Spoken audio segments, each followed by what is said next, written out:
of March 2018. Yeah. Action. Vlog 2. Vlog number 2. Vlog Or number 2. meeting number 2. Meeting number 2, okay. And we've got Tom. Hi Tom. We didn't have before. We've lost Dan. And we've lost Dan. One day it will be all five of us. Yeah, we don't do all 5. Because we're all in 5 directions. Yes. Okay, so training updates, so what's happening and what we're doing with each other. Oh no, that sounds bad.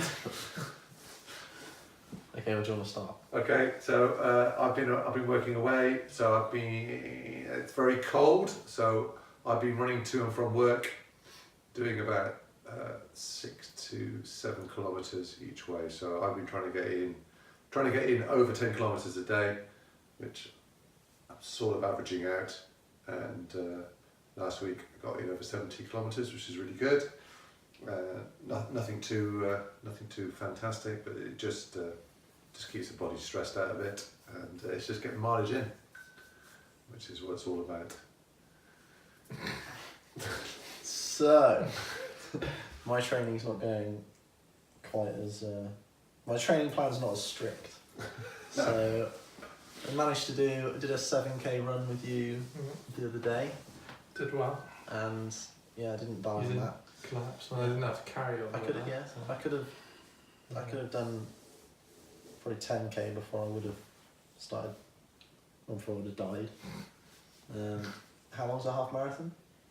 21. 21. So yeah, I did a third, a third of a half marathon, and the half marathon is in 2.5 weeks. So I'm prepared.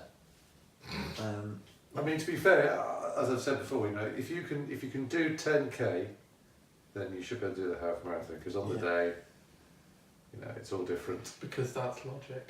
You know, But also, what? you don't the routes. The biggest thing for this is that when you start training regularly, you'll be using a lot of the same routes, and you do get to know them, and it can get a bit not so much boring. But because there's no distractions, because it's a route you know, you then tend to think more, and then when you tend to think more, you then think of all the bits that hurt, rather than when you're in a new race or something like that. Then there's all new things happening, people around you. It's distracting. And the time goes. It's a lot easier. Well, I think. Anyway. Well, I've still been, obviously playing football each week is my bit of exercise, and that's about it. I mean, you probably are you sitting at your desk really fast? Yeah, I'm dialing numbers and then phone up and back down. So, yeah. Do you cut people off halfway through and say, "I'll get back to you"? Yeah, I'm out of breath. You're good with your right arm, aren't you?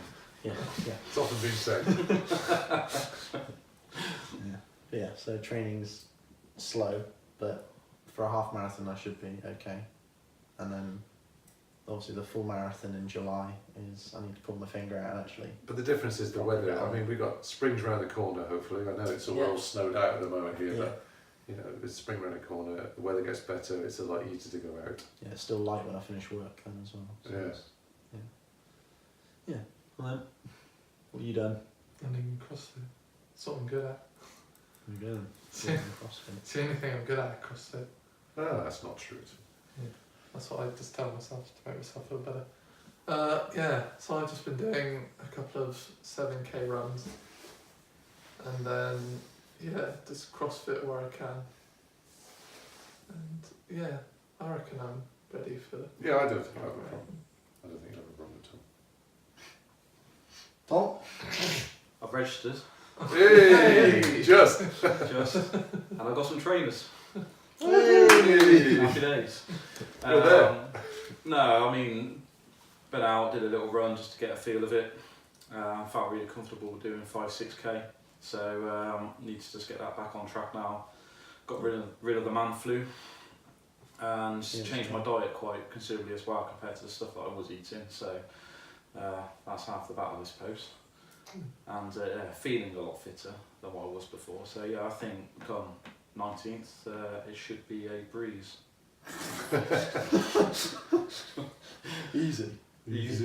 So I think it's good. I think once you got this over with, I think, and the weather improves, I think training will be a lot easier, and a lot more fun. And if we can try and organise runs as a group, It'll turn into a laugh, and if we can do it so that we end up in a cafe or a pub or something afterwards, then it makes it more of a social event, and it's all about it then. That's it. I mean, when I did the sort of 5k the other day just to get a feel of it, to try and plan a bit of a route to practice, I was quite surprised at actually how straightforward and easy it was. That 5k come around quicker than before I knew it. So yeah, just obviously stretching that out a little bit more at a time should be relatively straightforward. I think we'll all be fine for the half marathon, but I think it'll also make us think, like, the thought of the full marathon. We're going to get to the end of it and think, I am dead. I've got to do double this for a full marathon. Yeah. I've got to And do some. 4 times and more this for an ultra run. I think that's the thing. When you come to the end of the half marathon, It's a quarter point. you realise how tired your legs are, Yeah. and then that's when it becomes a mental game, because then you've got to tell yourself, Yeah, that is a quarter of. it doesn't matter that my legs are tired, I'm going to keep on going, and that will be the mantra, you know, that all the way through all the training that we will do is just keep moving. You know, even if you're in pain and you don't want to run anymore, just keep walking, just keep moving all the time, move, because you need to be covering 5 kilometres every hour, come what may, and that's not a big ask, you know, and that's just a steady, positive walk. You can do that. So you've got to take into account obviously the rest stops and everything else and all that sort of stuff, but that's definitely doable. So there's no point in freaking out. It's more a case of what time we're going to do it in and how well we're going to do it when it comes to the big event. But it'll be fine. It'll be fine. Keep telling yourself it'll be fine. Slow and steady wins the race. Absolutely. So the plan. Well, some of us are going to do a run on Saturday. So that's that's the next event that we're going to have some fun with, I guess. And In the snow. in the snow, because it's bound to still be here. Well, it is planned to be here for next. I think we've got snow for the next 3 or 4 days. They say so. We're going to go, and the idea is, well, Rowan came with this idea that he just wants to keep moving, be it running, walking, run, walk, whatever, for 3 hours. Yeah. Just to see how far we would get in 3 hours, and I suppose that does make sense, because if we, after 3 hours, if we're knocking on 20 kilometres without a problem, then you know that half marathon. It's nice. It is nice if you can do the distance before the race. It's not necessary, but for a race that's of that distance, then it'd be nice to do it if you can. So Yes, we're going to go up Lecampton. yeah, so I think the plan is start from here. We can run through town, and then get to the bottom of the hill, walk up the hill, and then get to the top, and then have a run along the top, and then make our way back down again. And the time, and also that's a good first opportunity to take some drinks with us and maybe some gels and stuff like that, and to see how you cope with that, because certainly running and eating and running and drinking is something you're going to have to get used to for the marathon and the half marathon. It's not such a problem with the half marathon. There's drink stations there, but you could run 20k without taking anything on board. It's not ideal, but you can do that. Or you can try and drink and run at the same time. The little cups of water they give you, that's quite fun, because obviously that gives your face a nice wash, and sometimes you get some. But yeah, so it'd be worth getting yourself some handheld, maybe water bottles, stuff like that. One of those hats with the big cans. Yeah, Yeah. ideal. Yeah. I need to get some. You need to get some. What you need to also, I mean, now not so much right now, but you do need to start thinking about what you're going to clothes wise and what you're going to carry and how you're going to carry it. I'm probably going to take music. Yeah, that's fine. I need to get some. Because the only things I've got my Beats. I don't want to run No, around. you need some. I need some sportsy near wireless ones that just look around. But you'll need some sort. You need to be carrying clothes, because if it suddenly starts honking down with rain during the runs or things like Hopefully that, not. But you need to take a jacket with you, and probably won't be snowing.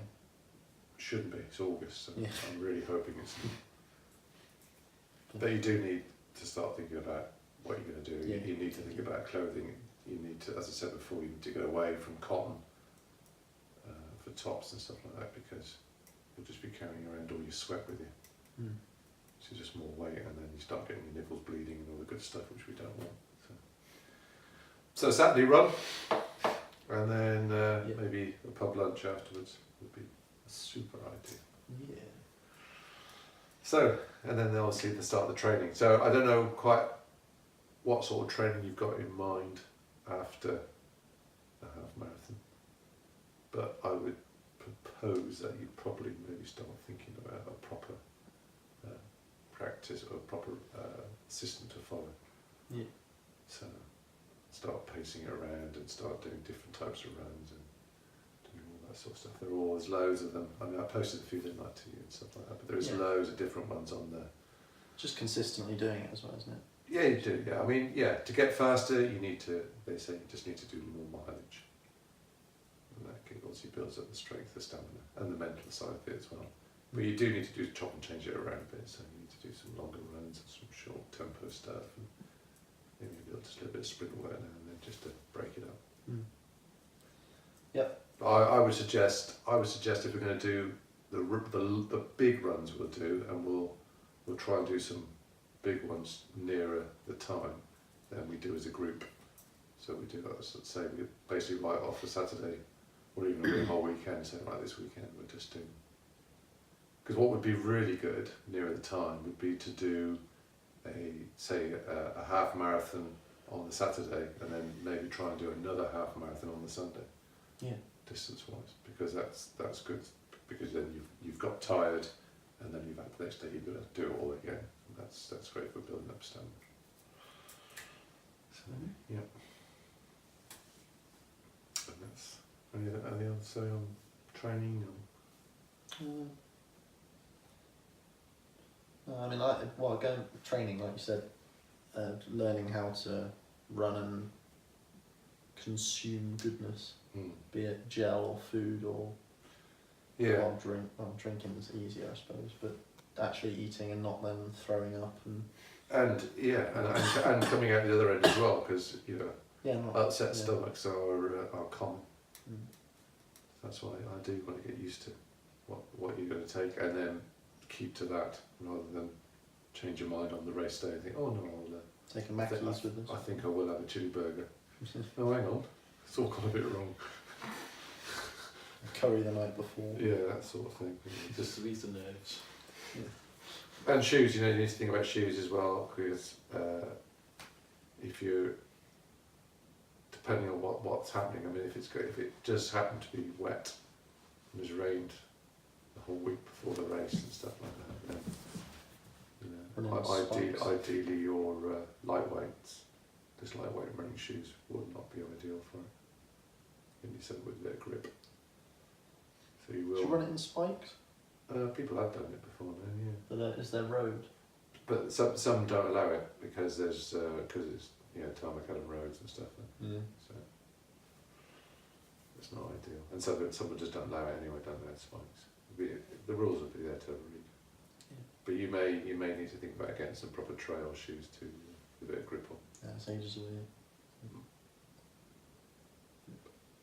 And also, when you start doing more, I know if we take this further into the future, if we enjoy it and want to do further, then we start doing more technical runs, then you'll definitely need trail shoes there, because obviously the rocks and roots and all that loose ground and stuff.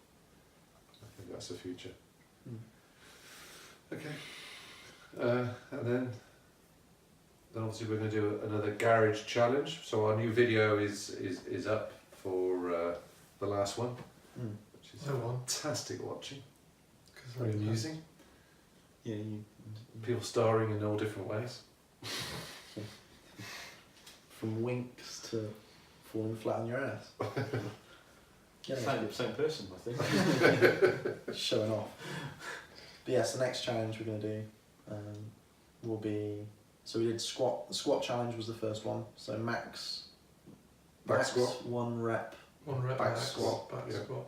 Yeah, there you go. And then this one's going to be 1 rep max, bench press. 1 rep max bench press. Yeah. Okay. Yeah. So we'll see how that goes. Yeah.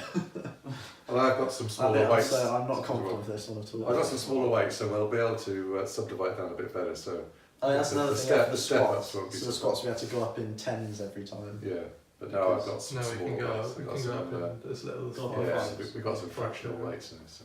Yeah, so that should be good. At least we won't come last because Dan's not here, so. In fact, we can go up. We can go up to It's 2.5 default actually. 2.5 we can go up in.